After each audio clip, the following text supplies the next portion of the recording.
It's Alec Saunders. He's the CEO of Iotum Incorporated, a great family guy, interesting blogger, an awesome entrepreneur.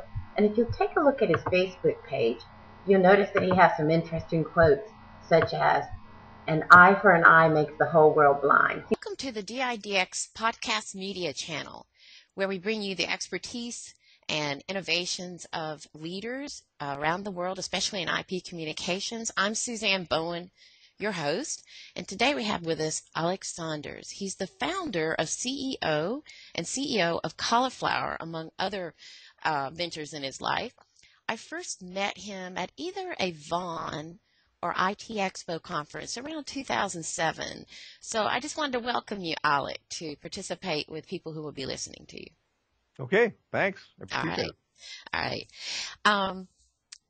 One of the things people know you for are teleconferencing and all that telecommunications experience. You are, great friends with all kinds of people in the same industry, and just love to hear about it.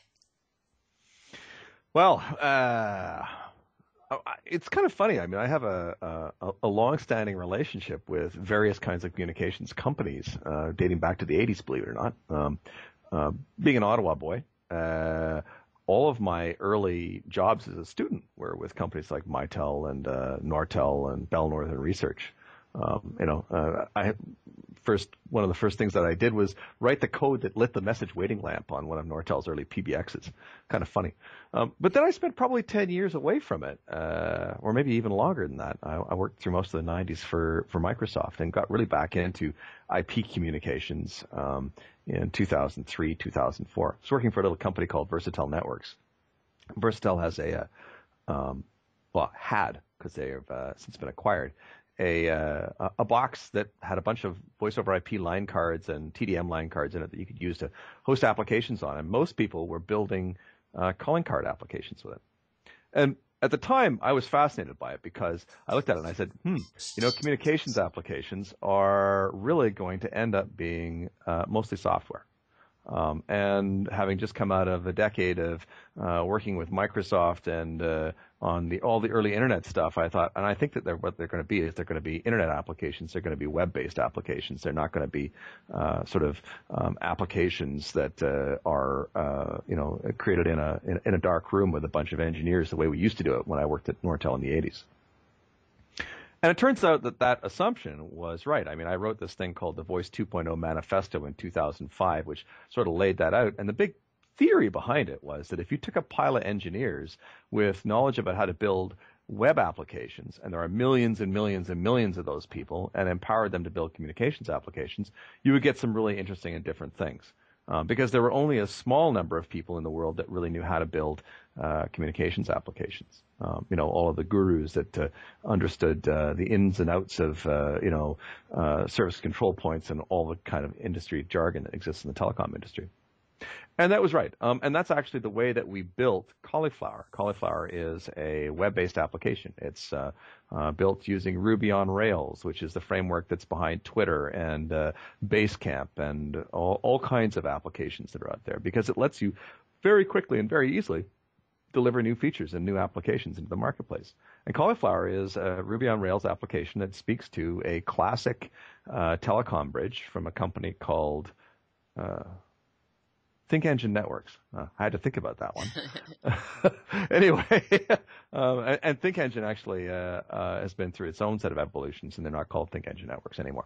But that's what it is. And it uses web-based technologies to deliver teleconferencing solutions and melds them up to a web environment that lets you do things like incorporate chat and features like raised and lower hands and icons for people on the screen, and lets you share a document over the web and so on, instead of being just a standard old conferencing bridge.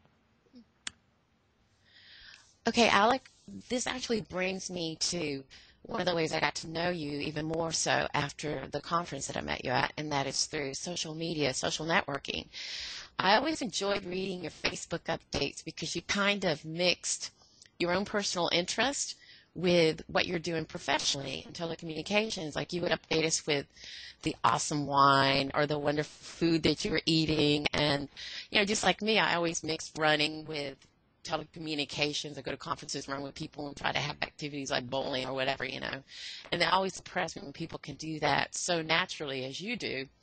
And I tried your conferencing program in Facebook, and I even made a video. It's still on YouTube somewhere. I'm giving a demo on how to use it.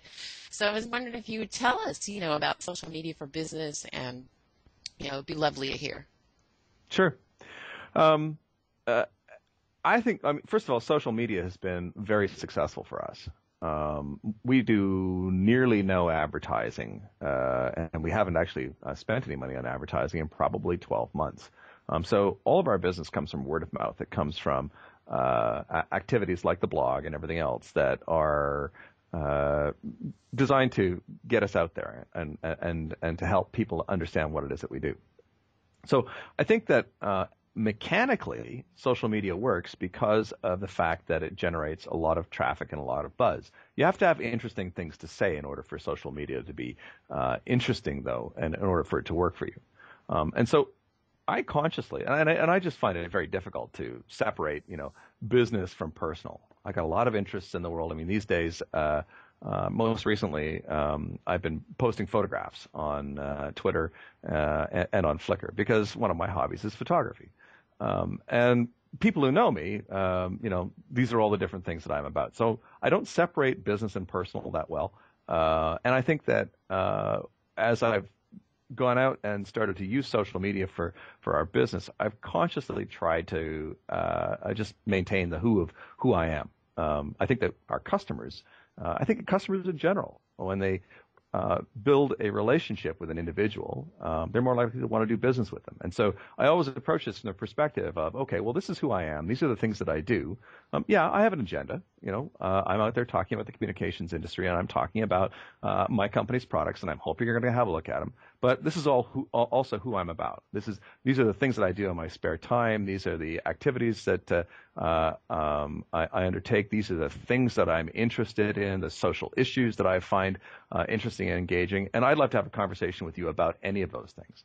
And I think that to borrow a phrase from the ClueTrain Manifesto, which came out in the late 90s, and it was all about how marketing is becoming more social. Marketing is one-to-one these days. It's about developing a relationship with somebody you want to do business with. And we naturally do business with people that we like and that we have relationships with.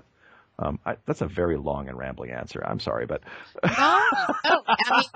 I was listening to you. I was thinking about how much I agree with you, such as at one time within my company, we discussed that maybe everyone should have a personal ID, for example, on Facebook, and then also a professional ID. And I said, no, time is of the essence. I can't do that.